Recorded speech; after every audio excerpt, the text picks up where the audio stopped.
Для произношения «н» артикуляционный аппарат подготовьте как для произношения «не». Только кончик языка должен находиться между небом и нижней частью десен зубов, а задняя часть языка с напряжением прикрывает выход воздуха через рот, после чего через нос произнесите звук. Для произношения «г» артикуляционный аппарат подготовьте как для произношения «г». Только задняя часть языка не должна касаться неба, после чего через гортань произнесите звук.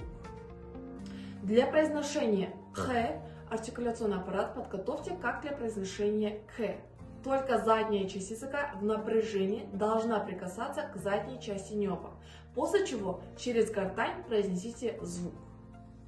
Для произношения «х» артикуляционный аппарат подготовьте как для произношения «х», после чего через гортань произнесите звук.